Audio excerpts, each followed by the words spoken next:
Bienvenidos a la clase número 6 de este estudio que estamos teniendo de la carta que el apóstol Pablo le escribiera a los Efesios y de donde nosotros estamos sacando tantos y tan fabulosos, llamémoslo, puntos doctrinales. A veces es difícil identificarlos, pero cuando Pablo escribe, le está escribiendo, recordemos, no solo a la iglesia que estaba en Éfeso, sino a las demás iglesias que estaban naciendo, especialmente en la provincia romana de Asia. Había varias iglesias allí, que de hecho él y misioneros que él había enviado habían fundado. Iglesias directamente donde él era el líder, aunque no estaba presente, no podía estar presente porque recuerdan que esta carta la escribió cuando estaba preso en Roma, en un arresto domiciliario, entonces de hecho le era bastante difícil estar presente, pero recibía informes de todos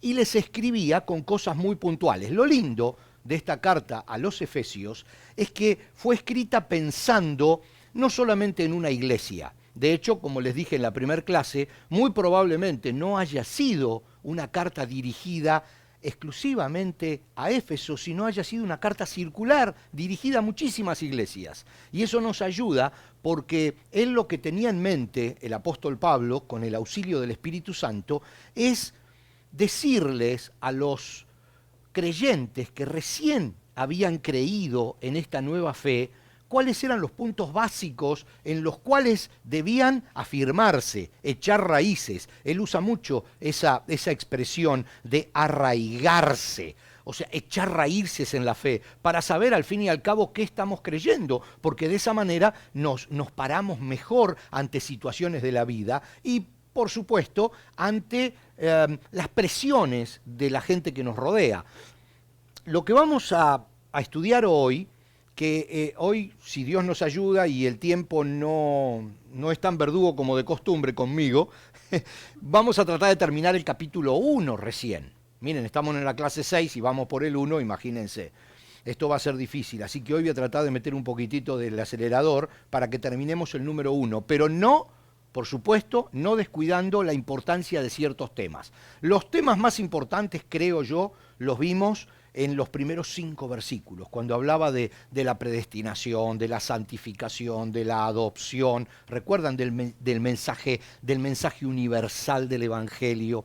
Hoy habla de 2 o 3 temas que también son muy profundos y que nos van a ayudar a entender un poquito la presión que tenía esta gente en Éfeso, en las demás ciudades que estaban allí, en Colosas, en la Odisea, todas las ciudades y las iglesias que estaban en esas ciudades de la provincia romana de Asia, o sea, la parte que los romanos tenían controlada de Asia.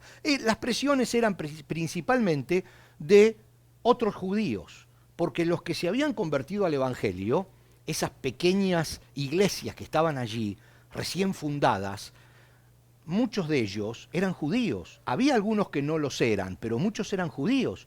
Entonces, claro, esos judíos tenían familiares, tenían amigos, tenían vecinos que también eran judíos, por supuesto, y que les reclamaban y les decían, ¿cómo puede ser que te hayas convertido a esta nueva fe?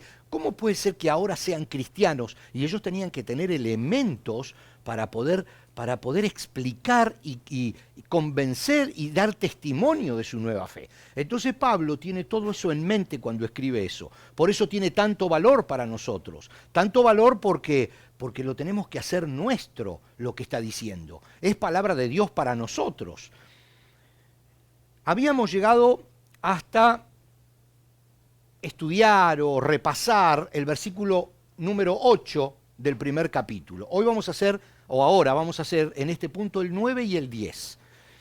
Efesios 1, 9 y 10, primero lo voy a leer, les recuerdo que estamos leyendo básicamente de la versión Nueva Traducción Viviente, aunque hoy vamos a leer de otras versiones para que no se nos aclare un poquitito algunos conceptos. Pero ahora leemos Efesios 1, 9 y 10, lo tenemos en pantalla, de la versión Nueva Traducción Viviente. Dice, ahora Dios nos ha dado a conocer su misterioso plan acerca de Cristo.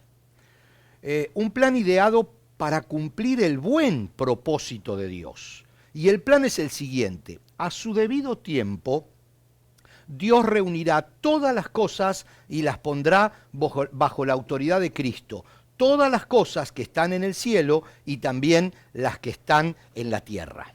Imaginemos ahora esto. El apóstol Pablo, en una casa en Roma, habíamos visto una foto de la casa, la posible casa, una idea de la casa que podría haber sido. Allí, ese guardia, ese soldado en la puerta, él no podía salir, recibe los informes. Allí una mañana, el sol entra por la ventana, agarra su lapicero de tinta, ya no sé qué sería, una pluma, quién sabe, ¿no? Y empieza a escribir, quizás en un papiro, no sé en qué, y empieza a escribir esto, pensando en nosotros, inspirado por el Espíritu Santo. Y nos dice, ahora Dios nos ha dado a conocer su misterioso plan acerca de Cristo. Ahora nos lo ha dado a conocer. Un plan ideado para cumplir su buen propósito. Porque Dios tenía un buen propósito con este plan y lo tiene. Y el plan es el siguiente: a su debido tiempo Dios reunirá todas las cosas y las pondrá bajo la autoridad de Cristo, todas las cosas que están en el cielo y también las que están en la tierra.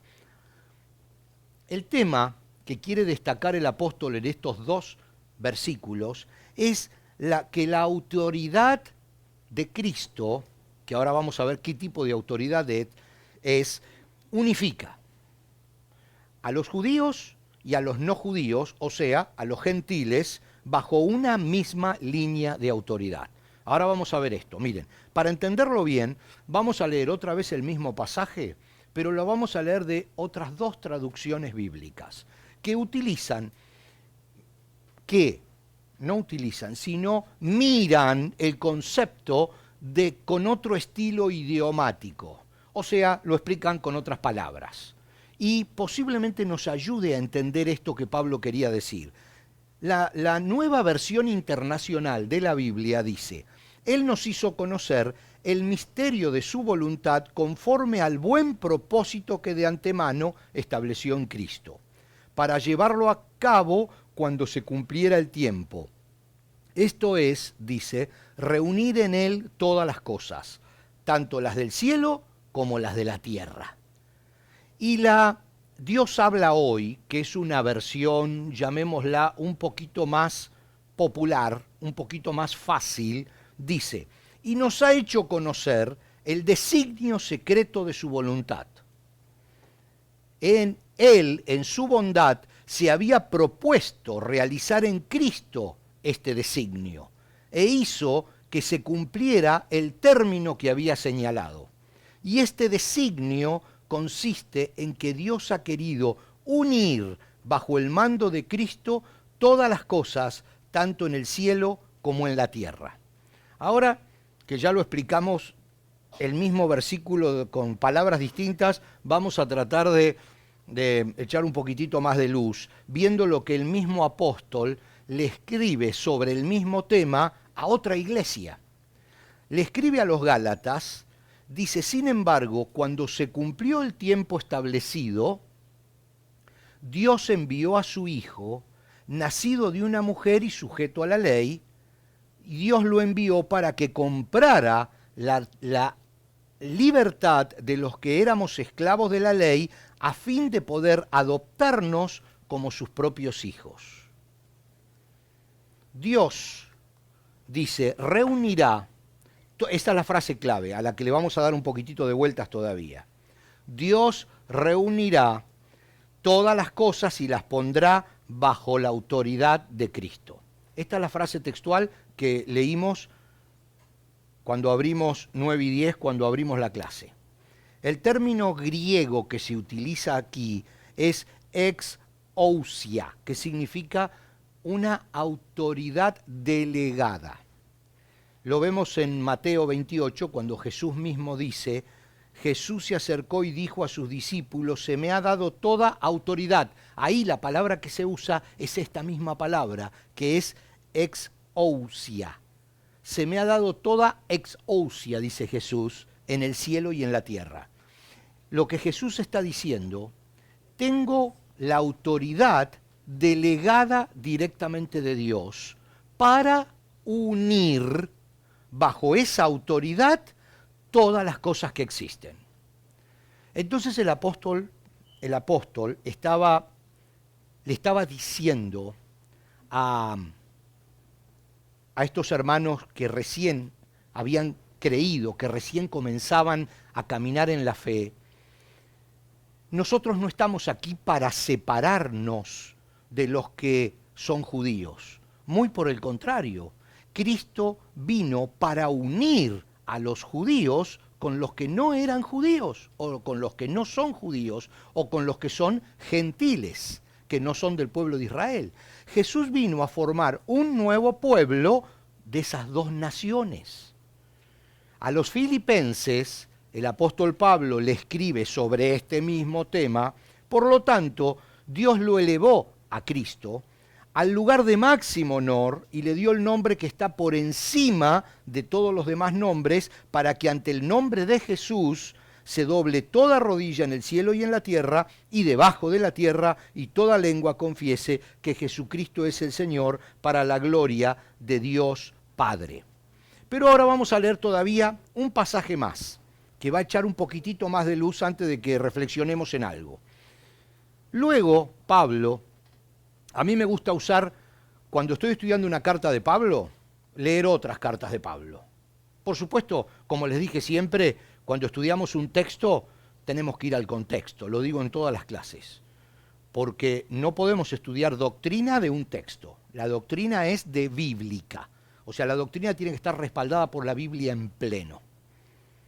Entonces, lo digo en todas las clases, si alguno no vio las anteriores, lo que digo siempre, un texto fuera de contexto es un pretexto para sentar doctrinas que no necesariamente son bíblicas. Por eso hay que tener mucho cuidado. Entonces, cuando uno estudia al apóstol Pablo, Pablo escribió muchas cartas y él la tenía clara, él recibía directamente de Dios lo que tenía que decir, su mano la dirigía al Espíritu Santo, no hay confusión. Cuando le escribe a los Gálatas, o le escribe a los Efesios, o le escribe a los Colosenses, lo único que hace es poner con distintas palabras, pero la misma idea. Entonces, cuando nosotros buscamos el mismo concepto en otras cartas, nos da más luz. Miren lo que le dice a los Gálatas en el capítulo 3, los versículos 23 al 29. Es un poquito largo, pero ustedes piensen y pónganse en la situación de esta gente que toda la vida era judía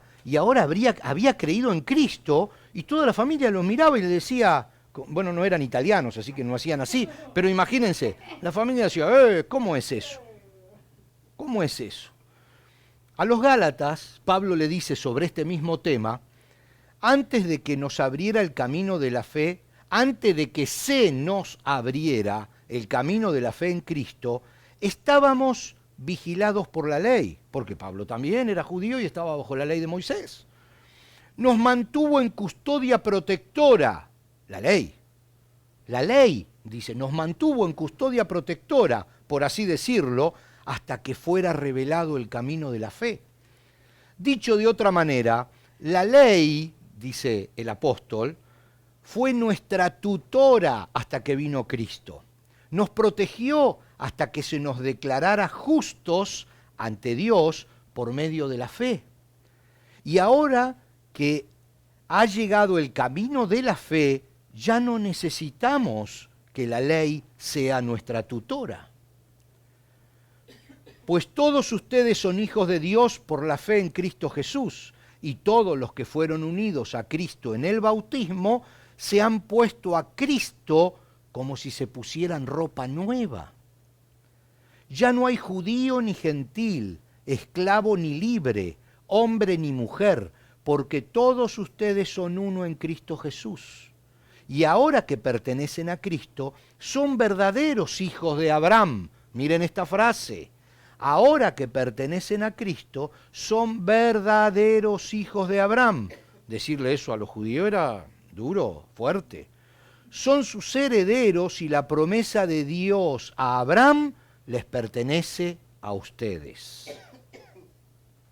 Vamos a ir a analizar otros versículos, pero antes vamos a conversar un par de minutitos sobre este asunto. El apóstol Pablo está diciéndole y nos está diciendo a nosotros, vamos a romper con esos moldes de las obras de las estructuras, de la ley, de lo que se debe hacer, de lo que no se debe hacer, de lo que pasa a ser un poco cultural, de lo que pasa a ser un poco estrategia humana para alcanzar la bendición de Dios. Vamos a dejar esas cosas de lado, vamos a dejar de discriminarnos entre nosotros, vamos a dejar de pensar que los hombres están un escalón más arriba, porque somos todos iguales. Dice, ahora ya no hay ni judíos ni no judíos. Dice, no hay ni extranjeros, ni residentes, ni hombres, ni mujeres. Dice, en Cristo, dice, somos todos iguales. Bajo su autoridad hay una sola ley, y es la ley del amor, es la ley de Cristo. Entonces le dice, ustedes no se tienen que separar de los otros judíos. Le tienen que explicar que ahora ustedes son más dueños de la promesa de Abraham de lo que son ellos, porque ellos viven esclavizados a una ley que no tiene gracia, a una ley que fue hecha solo para marcar el camino por donde hay que ir. Entonces, el apóstol Pablo nos está diciendo a nosotros, a partir de ahora, vivimos una nueva etapa. Vivimos en la etapa de la gracia, no vivimos más en la etapa de la ley. Vivimos en la libertad porque Él compró nuestra libertad. Antes éramos esclavos de la ley, ahora somos hijos de la libertad. Este tema no queda acá, porque son 2 versículos nomás, y es un tema que prácticamente Pablo sigue arrastrando hasta el final del capítulo. Pero mi problema es que me entusiasmo con 2 nada más. Así que vamos a leer los siguientes, que son otros 2, el 12 y el 14. Dice, en el 12 y el 14, el propósito de Dios fue que nosotros, los judíos, estamos leyendo ahora Efesios, que fuimos los primeros en confiar en Cristo, diéramos gloria y alabanza a Dios. Y ahora ustedes, los gentiles no judíos, también han oído la verdad, la buena noticia de que Dios los salva. Además, cuando creyeron en Cristo, Dios los identificó como suyos al darles el Espíritu Santo. Esto es una parte muy importante. Esta frase no está resaltada en la Biblia. Yo la resalté aquí con letras un poquito más oscuras, porque vamos a volver sobre esa frase. Dios los identificó como suyos al darles el Espíritu Santo. Nos está escribiendo a nosotros, el cual había prometido tiempo atrás. El Espíritu es la garantía que tenemos de parte de Dios de que nos dará la herencia que nos prometió y de que nos ha comprado para que seamos su pueblo. Dios hizo esto para que nosotros le diéramos gloria y alabanza. Dios dice, los identificó como suyos al darles el Espíritu Santo.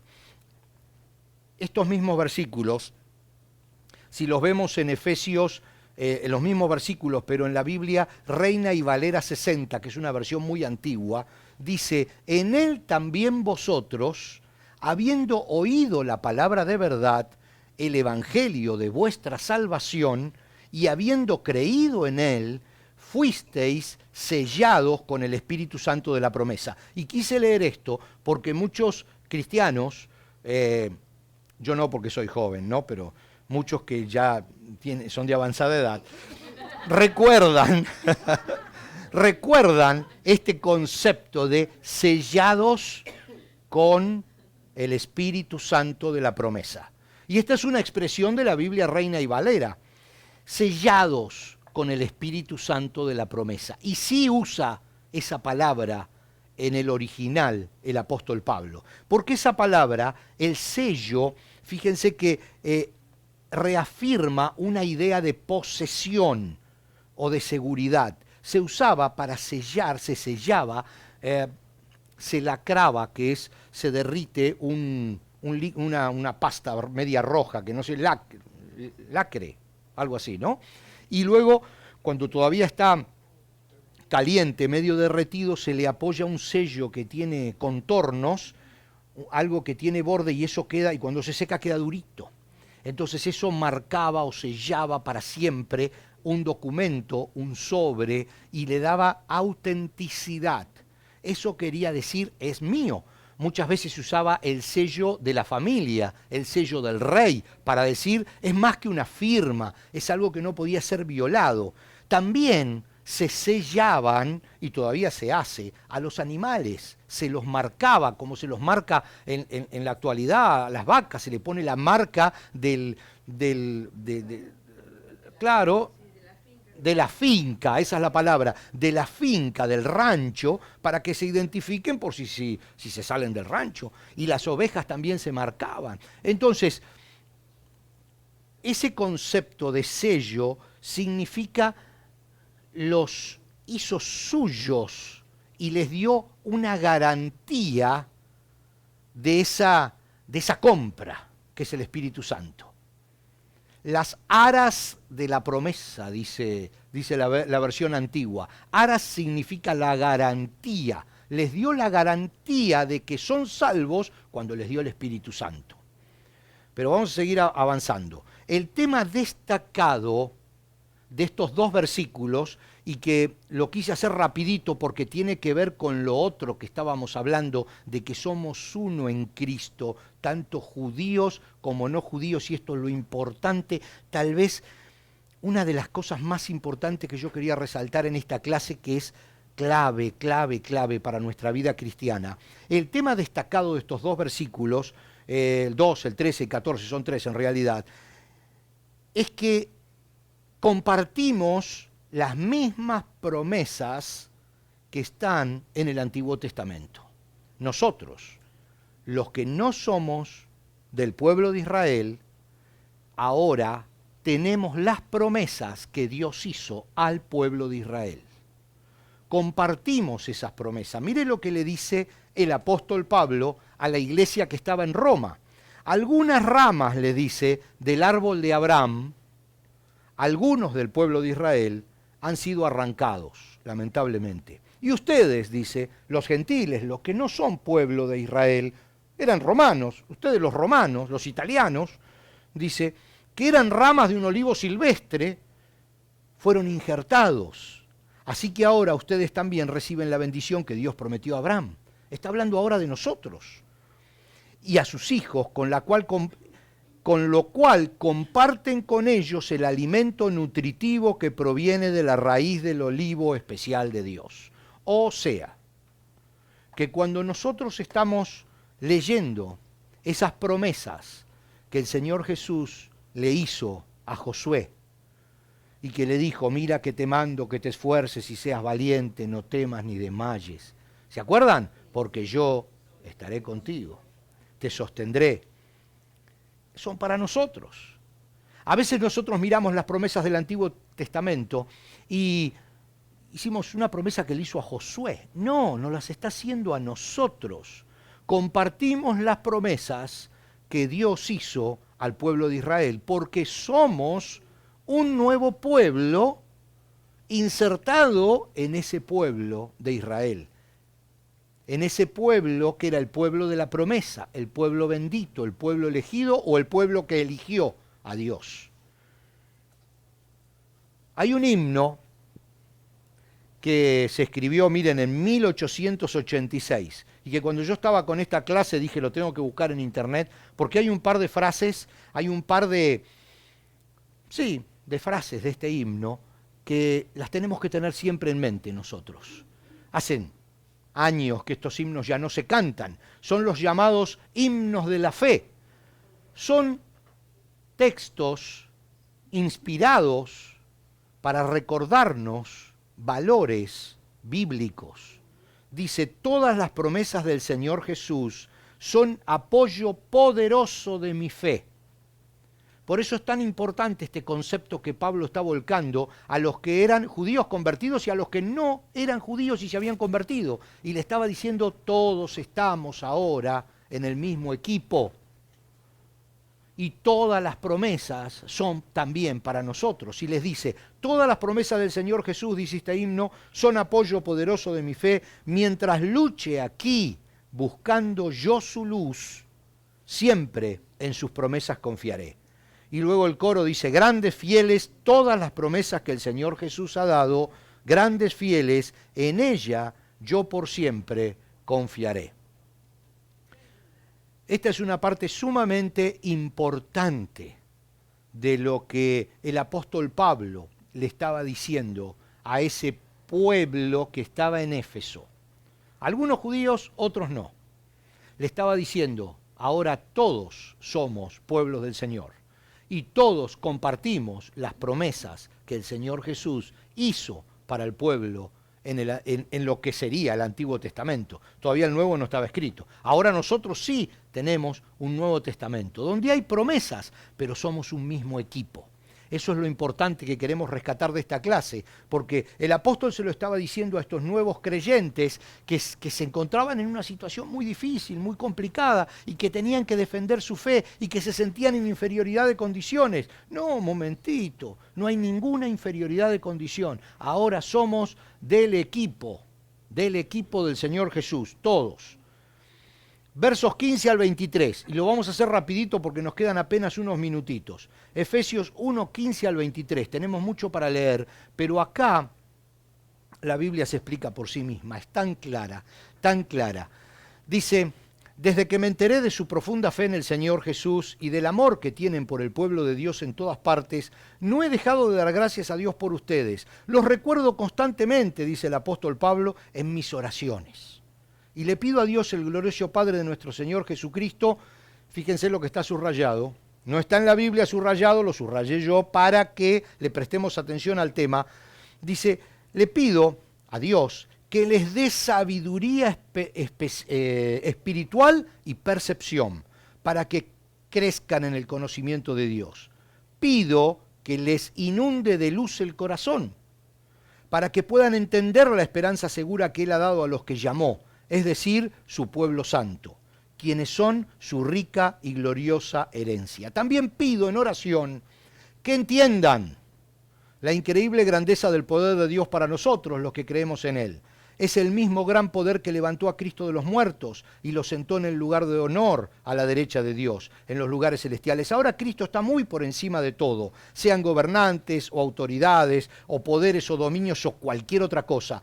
No solo en este mundo, sino también en el mundo que vendrá. Dios ha puesto todo bajo la autoridad de Cristo, a quien hizo cabeza de todas las cosas para beneficio de la iglesia. Y la iglesia es el cuerpo de Cristo. Él la completa y la llena, y también es quien da plenitud en todas las cosas, en todas partes, con su presencia. Tema destacado de los versos 15 a 23, necesitan entender esto. Voy a ir para atrás, fíjense, que les dé sabiduría, dice pido. Pido que les inunde de luz el corazón.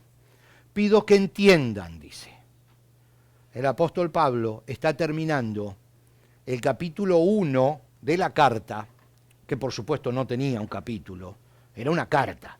Pero ahora para nosotros entenderla bien, la tenemos, digamos, separada en capítulos y versículos. Entonces esta primera parte, el capítulo 1, lo está terminando con una oración a Dios. Y le dice, Señor, te pido que esta gente, nosotros, entiendan, dice, entiendan esto, entiendan lo que les estoy explicando, que Cristo vino para unirlos y no para separarlos, que Cristo vino para que ganen y no para que pierdan, que Cristo vino para que se eleven y no para que se bajen. A los filipenses les dice, por lo tanto, Dios lo elevó a Cristo al lugar de máximo honor, ya lo leímos, y le dio un nombre que está por encima de todos los demás nombres, para que ante el nombre de Jesús se doble toda rodilla en el cielo y en la tierra y debajo de la tierra, y toda lengua confiese que Jesucristo es el Señor, para gloria de Dios Padre. Aquí terminamos la clase número 6, con este pedido del apóstol Pablo que tenemos que hacerlo nuestro. Dice, entiendan, por favor, entiendan que ahora son el pueblo santo de Dios, que ahora pueden reclamar todas esas promesas que fueron para el pueblo llamado de la promesa. El pueblo de Israel era el pueblo de la promesa, era el pueblo que nadie podía detener, era el pueblo que avanzaba, que no había río ni había mar, ni había desierto ni había montaña, ni había ejército, ni nada que lo detuviera. Dice, ahora ustedes comparten esas promesas comparten ese mismo Dios. Eso es lo que el apóstol quería que nosotros hoy nos quede claro. Antes de continuar, primero recordemos que en el capítulo 1 nos explicó claramente que nosotros somos un pueblo especial. Que recuerdan que cuando nosotros decidimos por Cristo, nos tomó de donde estábamos y nos apartó. ¿Recuerdan que era el concepto de santificarlos posicionalmente? Nos tomó del lugar donde estábamos y nos santificó posicionalmente. O sea, nos sacó del mundo y nos puso en la iglesia. Seguimos estando en el mundo, pero ya no somos del mundo. Posicionalmente nos separó. Después nos dio el Espíritu Santo para que con el auxilio del Espíritu Santo y su gracia podamos santificarnos progresivamente en la vida para cada vez parecernos más a Cristo. ¿Se acuerdan de eso? Con la promesa de que un día seremos santos eternamente cuando nos encontremos con Él en el cielo. Entonces, nos dio todo eso y ahora nos dice, no tienen nada que envidiarle al pueblo de Israel, que eran los dueños de la promesa, porque ahora esas promesas también son de ustedes en Cristo. Así que nos llevamos eso del capítulo 1 y en la próxima enfrentamos el capítulo 2 que tiene nuevos desafíos para nosotros. Los espero. Dios les bendiga.